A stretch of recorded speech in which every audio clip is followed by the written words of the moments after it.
Rawal sir YouTube channel पर आपका हार्दिक स्वागत है। मैं राजेश रावल। आज हम पढ़ेंगे क्लास 10th एक्सरसाइज नंबर 1.2 का क्वेश्चन नंबर फर्स्ट।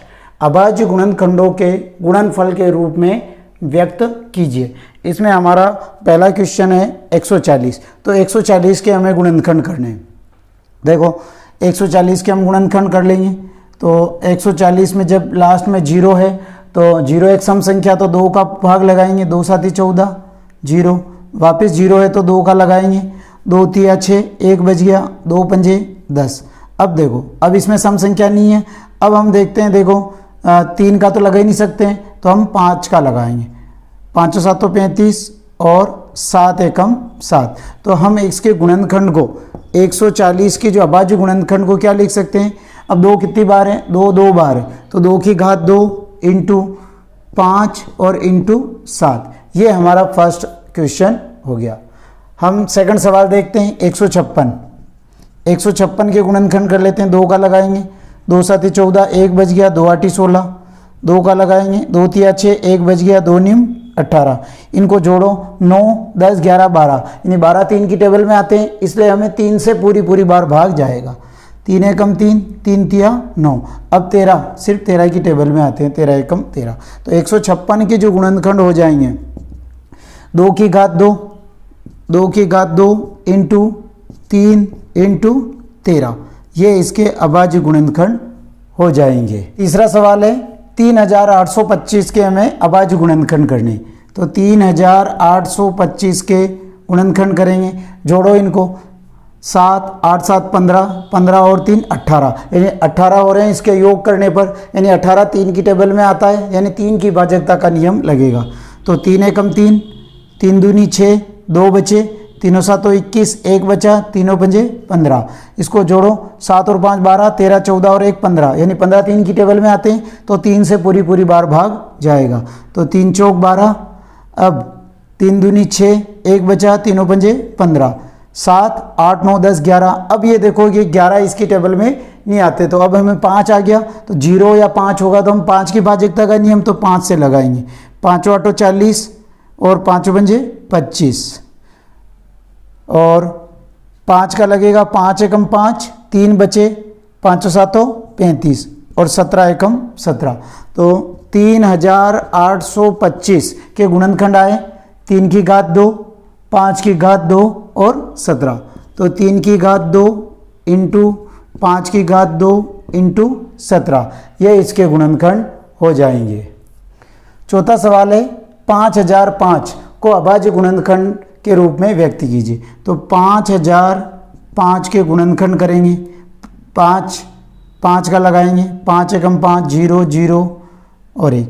अब इसमें हम देखते हैं कि किसका जा रहा। 7 का लगा के देखें। 7 एकम 7, 3 बज गया। 7 चौक 28, 2 बज गए, यानी 7 से पूरी बार जाएगा। तो 7 एकम 7, 3 बज गए। 7 चौक 28, 2 बज गए। 7 तिया 21। अब इसमें हम देखते हैं किसका जाएगा।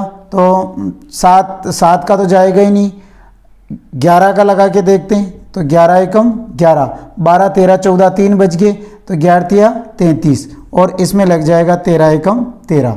तो 5005 के जो हमारे गुणनखंड बने हैं 5 इंटू 7 इंटू 11 इंटू 13, ये हमारे इसके गुणनखंड बने। पांचवा सवाल है 7429। तो 7429 में हम भाग लगाते हैं। देखो 2 का जा ही नहीं सकता है, 3 का नहीं जाएगा, 4 का जाते ही नहीं, 2 का नहीं जाता, तो 6 का भी नहीं, 7 का भी नहीं जा रहा, 8 का नहीं, 9 का, 13 का, 17 का। 17 एकम 17 51, 17 चौक 68, 69 70, 6 बज गए। तो ये हो गया हमारे पास में 17 चौक 68 62 बजे। 17 51, 17 51 और फिर बज गए 51, घटा लेते हैं इसमें से। तो 1 और 1, 119 बजिए। तो 17 7 119। अब हम इसमें देखते हैं, तो 17 से आगे लगेगा, तो 17 के बाद में 18 का तो जा ही नहीं सकता है, तो 19 का देखते हैं। 19 एकम 19, 19 दूना 38, 39 40 और ये हो गया ये हो गया 57, तो 19 एकम 19, 19 दूनी 38, 19 तिया 57 और 23 एकम 23, तो 7429 के जो गुणनखंड बनेंगे 17 इंटू 29 इंटू 23, ये इसके गुणनखंड बनेंगे। क्वेश्चन नंबर सेकंड है, निम्न का HCF व LCM ज्ञात कीजिए तथा सत्यता की जांच कीजिए। पहला है 26 और 51। तो देखो 26 और 51 का हमें HCF और LCM ज्ञात करना है और फिर उसकी हमें सत्यता की जांच करनी है कि ये राइट है या रॉन्ग है। तो पहले 26 और 51 का हम HCF निकाल लेते हैं गुणनखंड विधि से। तो 26 का निकालेंगे, 2 एकम 2, 2 तिया 6 और 13 एकम 13। ऐसे 51 के भी गुणनखंड कर लेंगे। तो 7 का लगा दो, 7 एकम 7, 8 9 10 11 12, 7 8 9 2 बचे, तो 7 तिया 21 और 13 एकम 13। अब देखो हमारा HCF, इसमें कॉमन संख्या क्या है, ये है। अब 26 के गुणनखंड तो आए 2 इंटू 13 और 51 के गुणनखंड आए हमारे पास में 7 इंटू 13। हमें HCF आया, HCF तो HCF आया गुणनखंड विधि से 13 निकाले, ठीक है। अब हमें क्या निकालना है, LCM निकालना। तो LCM ज्ञात करने के लिए सूत्र है हमारे पास में A इंटू बी बराबर HCF into LCM। A into B का मतलब दो संख्या है, जैसे 26 और 51, तो A और B की जगह तो पहली संख्या और दूसरी संख्या आ जाएगी। तो 26 इंटू 51 बराबर HCF हम निकाल चुके 13 इंटू हमें LCM ज्ञात करना। तो ये 13 इसके बटे में आ जाएंगी, तो 26 इंटू 51 बटा 13 बराबर LCM। इसमें काट दो, 13 दूनी 26 दो बार। अब 2 से हमें इसको गुणा कर लेंगे, तो हमारा जो LCM आ जाएगा तो 2 एकम 2 और 9 दूनी 18, यानी 182 हमारा LCM आ जाएगा। तो HCF तो 13 और LCM आ गया हमारे पास में 182। अब हमें इसकी सत्यता की जांच करनी। HCF तो आया 13 और LCM आया 182। हम सूत्र लिखेंगे A इंटू बी बराबर HCF इंटू LCM। अगर हम 26 और 51 को गुणा करेंगे और HCF और LCM का गुणा करेंगे, इसका गुणा और इसका गुणा अगर बरोबर आता है तो इसका मतलब हमारा HCF और LCM सही है। और अगर दोनों का गुणा अगर बरोबर नहीं आता है तो हमारा HCF और LCM में हमने कहीं पे कोई गलती की है। तो चलो करके देख लेते हैं। तो 26 इंटू 51, तो हमें 51 को 26 से गुणा करेंगे, 6 एकम 6, 6 नम 54 इंटू और 2 9 दूनी 18, 6 6 8 5 13 और 2, यानी ये आया 2366। तो इसका तो गुणा किया तो हमारे पास में 2366 आया। HCF है 13 और इंटू 182। अब हम 182 को भी 13 से गुणा करके देख लेते हैं। 13 दूना 26, 13 दूना 26 का 6 हासिल 2, 13 7 51, 13 8 104, 104 106, 106 का 6 हासिल 10, 13 और 10 23, यानी इसका भी कितना आया, यानी 23 और 66। ये भी 23 66 और ये भी 23 66। तो इसका मतलब जो हमने HCF 13 निकाला और LCM जो 13 निकाला वो हमारा करेक्ट है। हमारा सेकंड सवाल है कि 510 और 92, इसका भी हमें HCF और LCM निकालना। तो 510 और 92 के हम गुणनखंड करते हैं। तो 510 के गुणनखंड करेंगे, पहले 2 का लगाएंगे, 2 दूनी 4, 1 बच गया, 2 पंजे 10 और 2 पंजे 10, 5 और 5 10 और 2 12, यानी 12 3 की टेबल में आते हैं तो 3 से लगेगा। तो 3 8 24, 1 बच गया, 3 पंजे 15, तो 8 5 13। अब 3 से नहीं लगेगा, अब हम लगाएंगे इसमें 5 से। तो 5 एकम 5, 3 बचे, 5 7 35 और 17 एकम 17। अब 92 के भी गुणनखंड करके देख लेते हैं। 2 का लगेगा, 2 चौक 8, 1 बचा, 2 छंग 12, 6 आ गई, 6 सम संख्या है तो इसमें 2 का, 2 दूनी 4, 2 तिया 6 और फिर आ जाएगा 23 एकम 23। तो 510 के तो गुणनखंड 2 इंटू 3 इंटू 5 इंटू 17 और 92 के गुणनखंड आए 2 इंटू 2 इंटू और 23। अब इसमें देखो कॉमन क्या है, सिर्फ इसमें कॉमन ये हमारा 2 है, ठीक है। तो हमारा जो HCF हो जाएगा, इसमें HCF आंसर आ जाएगा 2। अब हमें LCM निकालना, तो LCM वही है A इंटू बी बराबर HCF इंटू LCM।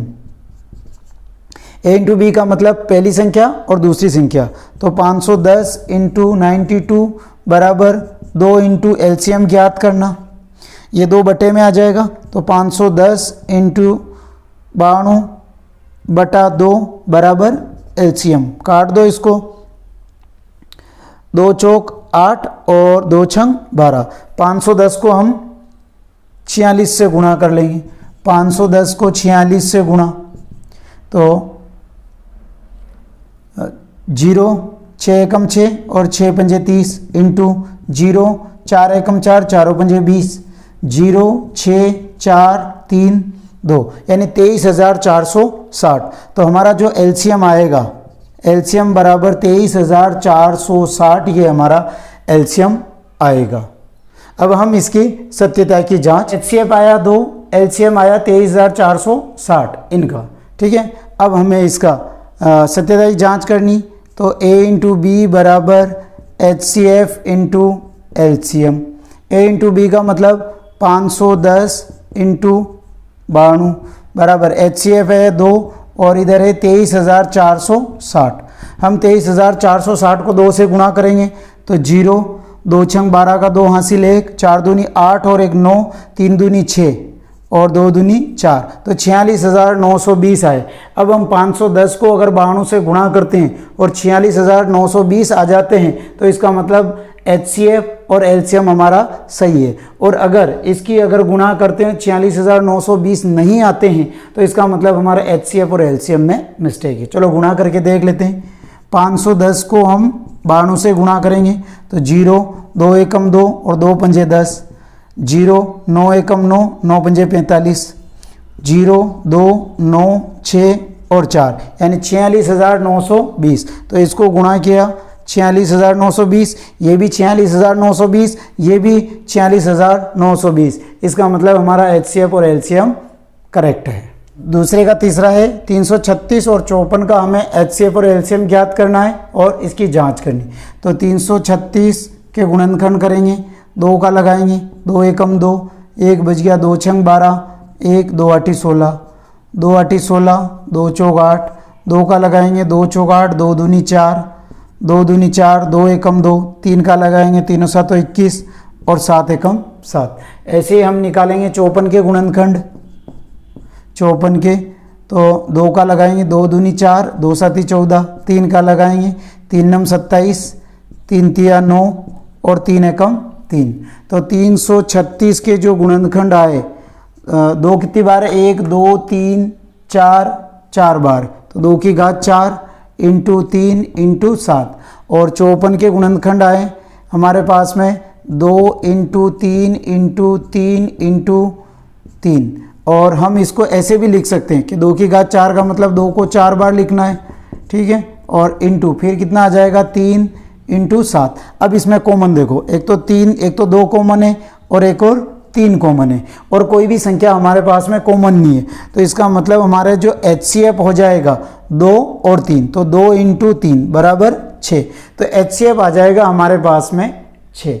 अब हमें इसका LCM निकालना, तो LCM हम गुणनखंड विधि से भी निकाल सकते हैं या उस सूत्र से भी हम निकाल सकते हैं। देखो हम इसी का हमें LCM निकालना है, तो A इंटू बी बराबर HCF इंटू LCM। तो A इंटू बी का मतलब 336 इंटू 54 बराबर HCF हमने निकाला 6 और इंटू LCM हमें ज्ञात करना। ये इसके बटे में आ जाएगी, तो 336 इंटू 54 बटा 6 बराबर LCM 9 6 से काट दो, 6 नम 54, तो ये आ गए 9। तो 336 को हम 9 से गुणा कर लेंगे, 9 छंग 54 के 4 हासिल 5 9 तिया 27 27 और 5 32 32 के 2 हासिल 3 9 तिया 27 28 29 30, यानी ये आए हमारे पास में 3024। तो जो हमारा एलसीएम आया वो आया 3024, ठीक है 6, और एलसीएम आया 3024। इसका हमें सत्यता की जांच करनी है। तो A इंटू बी बराबर HCF इंटू एलसीएम, तो 336 इंटू 54 बराबर HCF है 6 और 3024, ठीक है। इसका गुणा करते हैं और इसका गुणा करते हैं, इसको गुणा कर लो, 6 चौक 24, 6 दूनी 12, 13 14 और 6 तिया 18, 18,144 ही आया। अब हम 336 को हम 54 से गुणा करते हैं, 6 चौक 24, 4 तिया 12, 13 14, 3 4 तिया 12, 1 13 इंटू 5 छंग 30, 5 तिया 15, 16 17 18, 5 तिया 15 ने 16, 4 4 8 9 10 11, 7 और 1 8 और 1 18,144। तो ये भी आया 18,144। तो ये 18,144 18,144 दोनों ही सही है। तो इसका मतलब हमारा HCF 6 और LCM 3024 होगा। क्वेश्चन है, तीसरा क्वेश्चन है हमारे पास में, अभाज्य गुणनखंड विधि से HCF और LCM ज्ञात कीजिए। संख्याएं हैं 12, 15 और 21। इससे पहले वाला जो सवाल सोल्व किया था हमने उसमें 2 संख्याएं थी, लेकिन अब इसमें 3 संख्या है। तो तरीका वही है कि हमें HCF ज्ञात करने के लिए तीनों के गुणनखंड करेंगे अभाज्य गुणनखंड विधि से। तो 12 के गुणनखंड करेंगे, 2 छंग 12, 2 तिया 6 और 3 एकम 3। 15 के भी कर लें, 3 पंजे 15 और 5 एकम 5। 21 क्या करेंगे, 3 का लगाएंगे, 3 7 21 और 7 एकम 7। तो 12 के जो गुणनखंड आए 2 इंटू 2 इंटू 3, 15 के गुणनखंड आए 3 इंटू 5 और 21 के गुणनखंड आए 3 इंटू 7। अब इसमें देखो कॉमन क्या है, इसमें 2 हैं लेकिन इसमें 2 नहीं, हमारे पास में 3 कॉमन है। तो ये हमारा HCF हो जाएगा। तो HCF बराबर 3 आंसर। अब हमें इसका HCF तो 3 आ गया, हमें इसका LCM निकालना। तो LCM में देखो 2 के अधिकतम घातांक क्या है, तो 2 की घात 2 इंटू 3, 1 3 हो जाएगा, इंटू 1 5 और 1 हो जाएगा 7। 2 की घात 2 का मतलब 4 इंटू 3 इंटू 5 इंटू 7। अब गुणा कर लो, 4 तिया 12, 12 पंजे 60 और 60 को गुणा करेंगे हम 7 से, तो 7 छंग 42। तो ये आ गया हमारे पास में 420, हमारा क्या आ गया, LCM आ गया। का सेकंड सवाल है, 17, 23 और 29 के हमें अभाज्य गुणनखंड विधि से HCF और LCM ज्ञात करना है। तो देखो अब 17 के अगर गुणनखंड करते हैं तो 17 के तो यही होंगे, 17 एकम 17, 29 यानी 23 के भी यही होंगे, 23 एकम 23 और 29 के हो जाएंगे हमारे पास में 29 एकम 29। तो 17 के गुणनखंड 17 इंटू 1, 23 के गुणनखंड 23 इंटू 1 और 29 के गुणनखंड हो जाएंगे 29 इंटू 1। तो इसमें हमें HCF निकालना है। तो HCF देखो कॉमन 1 है, तो हमारा 1 तो हो जाएगा HCF। अब हमें इसका LCM निकालना है। तो LCM निकालेंगे, तो LCM निकालने के लिए हमारे पास में 17 इंटू 23 इंटू 29, इसका हम गुणा करेंगे। तो देखो 17 को हम 23 से गुणा करेंगे, तो 3 7 21 का 1 हासिल 2, 3 और 2 5, 7 दूनी 14 और 2 ने 1 3, 1 9 और 3। अब हमें इसको गुणा करना है 29 से, गुणा 9 एकम 9, 9 में 81 का 1 हासिल 8, 9 तिया 27, 27 और 8 35 इंटू 2 एकम 2, 2 निम 18 और 3 दूनी 6 यानी 1 7। इसको 9 3 8 5 13 का 3 हासिल 1, 7 और 3 10 और 1 11। तो ये हमारा HCF आया 11,339, ये हमारा LCM आ जाएगा। तीसरे का तीसरा है, 8 9 और 25 के हमें गुणनखंड करने। तो पहले 8 के गुणनखंड कर लेते हैं, 2 चौक 8, 2 दूनी 4 और 2 एकम 2। 9 के गुणनखंड 3 तिया 9 और 3 एकम 3। 25 के गुणनखंड, तो 25 के 5 पंजे 25 और 5 एकम 5। तो 8 के गुणनखंड आए 2 इंटू 2 इंटू 2, 9 के गुणनखंड आए 3 इंटू 3 और 25 के गुणनखंड आए हमारे पास में 5 इंटू 5 और इंटू इसका 1 इंटू 1 और इंटू 1, ये गुणनखंड आए। तो 8 9 25 में इसमें भी देखो कोई कॉमन नहीं है लेकिन एक कॉमन है हमारे पास में, तो हमारा जो HCF हो जाएगा वो 1 आ जाएगा। अब हमें इसका LCM निकालना है, तो LCM बराबर क्या हो जाएगा, तो 8 का मतलब 2 की घात 3 इंटू 3 की घात 2 और इंटू 5 की घात 2, यानी 2 की घात 3 का मतलब 8 9 और 25, 25 8 है 200, ठीक है, और 200 को हम 9 से गुणा करेंगे तो यानी 9 दूनी 1800, तो 1800 हमारा LCM हो जाएगा। क्वेश्चन नंबर 4 है कि HCF 306 657 इजिकल टू 9 दिया है और LCM 306 657 हमें ज्ञात करना है। 306 और 657 क्या है, पहली संख्या और दूसरी संख्या, और A और B दे रखा है। तो देखो हमें इसका सूत्र होता है HCF इंटू LCM बराबर A इंटू B। अब हमारे पास में देखो HCF तो दे रखा है 9 इंटू LCM हमें ज्ञात करना है। LCM बराबर A संख्या 306 है और B संख्या है 657, इंटू में संख्या तो बटे में चली जाएगी, तो LCM बराबर 306 इंटू 657 बटा 9। अब 3 की टेबल से काट दो, 3 तिया 9, 3 एकम 3, 3 दूनी 6, 3 की टेबल से काट दो, 3 तिया 9, 1 बचा, 3 चौक 12। अब 657 को हम 34 से गुणा कर देंगे, 657 को 34 से गुणा, तो 7 चौक 28 के 8 हासिल 2, 4 4 पंजे 20 और 2 22, 4 छंग 24 25 26, 4 छंग 24 और 25 26 इंटू 7 तिया 21 का 1 हासिल 2, 5 तिया 15 16 17, 3 छंग 18 18 1 19, 8 3 7 और 6 13, 13 का 3 हासिल 1 और 9 10 11, 11 ने 1 12, 12 का 2 हासिल 1, यानी 12,338। तो हमारा जो LCM आया 22,338, तो 22,338 हमारा LCM होगा। तो इस वीडियो में मैंने आपको एक्सरसाइज नंबर 1.2 के जितने भी जो सवाल बनते हैं वो मैंने सोल्व कराए। नेक्स्ट वीडियो में हम सोल्व करेंगे एक्सरसाइज नंबर 1.3। Thank you.